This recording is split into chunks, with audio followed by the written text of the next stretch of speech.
അങ്ങനെ ആരെങ്കിലും ഭീഷണിപ്പെടുത്തിയാൽ ഉദ്യോഗസ്ഥന്മാർ മാറുമോ? അവിടെ യാഥാർത്ഥ്യം എന്താണെന്ന് ചോദിച്ചാൽ വീണ ജോർജ് MLA ആവുന്നതിന് മുമ്പെയാണ്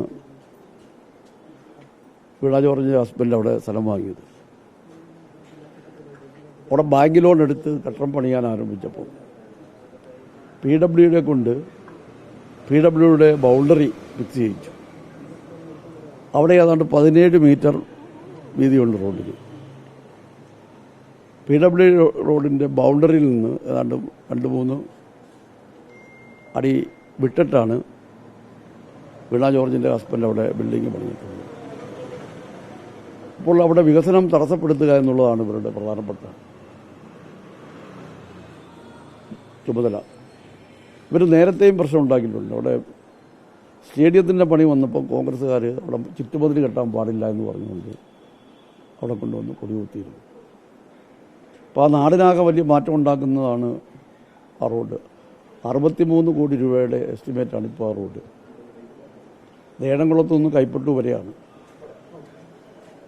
ആ റോഡിൻ്റെ അലൈൻമെൻ്റ് എന്ന് പറയുന്നത് ഓടയടക്കം 12 മീറ്ററാണ്. പല ഭാഗങ്ങളിലും അതിനേക്കാൾ കൂടുതൽ വീതി റോഡിനുണ്ട്. അതിൽ 9 മീറ്ററാണ് ടാറിങ്. ഈ സ്റ്റേഡിയത്തിന് മുന്നിൽ തന്നെ ഈ 12 മീറ്റർ കഴിഞ്ഞാൽ ഏതാണ്ട് 2 മീറ്ററോളം ഫ്രണ്ട് വശത്തും അതുപോലെ തന്നെ ഏതാണ്ട് 3 മീറ്റർ കൂടുതൽ പടിഞ്ഞാറ് വശത്തുമുണ്ട്. അവിടെ ആവശ്യത്തിന് സ്ഥലമുണ്ട്. എന്നാൽ അലൈൻമെൻറ്റ് വന്നപ്പോൾ അവിടെ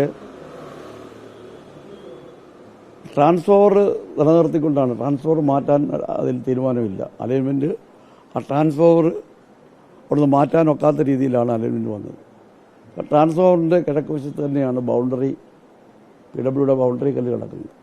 പിന്നെ കിഴക്കോട്ട് മാറ്റാനൊരു മാർഗവുമില്ലാത്തതുകൊണ്ടാണ് ആ ട്രാൻസ്ഫോർ നിലനിർത്തിക്കൊണ്ടാണ് അവിടെ ഒരു അലൈൻമെൻ്റ് എടുത്തത്. വാസ്തവത്തിൽ കൈയേറിയിരിക്കുന്നത് അവിടെ കോൺഗ്രസിൻ്റെ മണ്ഡലം കമ്മിറ്റി ഓഫീസാണ്. അവിടെ രേഖയിൽ ഏതാണ്ട് റവന്യൂ രേഖയിലാണ്ട് 23 മീറ്ററോളം വീതിയുണ്ട് ആ റോഡിനവിടെ. പക്ഷേ ഇപ്പോൾ നമ്മൾ അളന്നു നോക്കിയാലും അത് 15-16 മീറ്റർ മാത്രമേ ഉള്ളൂ. അല്ല 7 മീറ്ററോളം PW സ്ഥലം കോൺഗ്രസ് കൈയേറിയാണ് അവിടെ മണ്ഡലം കമ്മിറ്റി ഓഫീസ് പണിഞ്ഞിരിക്കുന്നത്. അതുകൊണ്ട് അവിടെയുള്ള മുഴുവൻ പൊതുവെ റവന്യൂ പുറമ്പോക്കുകളും അളന്ന് തിട്ടപ്പെടുത്താണ്.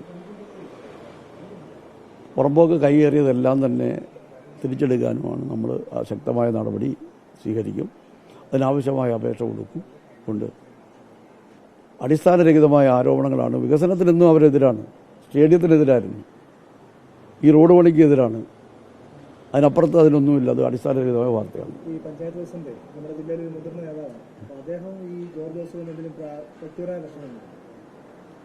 അതൊന്നും എനിക്കറിയില്ല. എന്തായിരിക്കും അദ്ദേഹം അങ്ങനെ പറയാനുണ്ടായിരുന്നു? ആരും പാർട്ടിയോട് നിൽക്കുന്നു ആലോചിക്കാതെ അങ്ങനെയൊക്കെ വ്യക്തിയായിട്ട് പറയാൻ പാടുന്നു. അതിനെ സംബന്ധിച്ച് പാർട്ടി പരിശോധിക്കും. ഗൗരവമായി പാർട്ടി പരിശോധിക്കും. അങ്ങ് നേരിട്ട് ആ സ്ഥലത്ത് പോയി? ഞാൻ പോയിരുന്നു. എന്താ സംഭവം എന്ന് അറിയാൻ പോയിരുന്നു. എന്തെങ്കിലും തരത്തിലുള്ള ഇടപെടൽ ഈ മന്ത്രിയുടെ ഭർത്താവിന് കാരണം ഉണ്ടായി തോന്നുന്നു? അങ്ങനെ മന്ത്രിയുടെ ഭർത്താവൊന്നും ഇടപെട്ടാലൊന്നും ഗവൺമെൻറ് ഒന്നും ഇടപെടത്തില്ല. ഒന്നും ചെയ്തില്ല. പഞ്ചായത്ത് പ്രസിഡന്റിനെ എങ്ങനെ ബോധ്യപ്പെടുത്തും? അദ്ദേഹമാണ് ആദ്യം തടഞ്ഞത്. അത് ആരൊക്കെ അതും പറഞ്ഞില്ലേ. അത് പരിശോധിക്കാമെന്ന് പറഞ്ഞു. പാർട്ടി ഗൗരവമായി പരിശോധിക്കുക.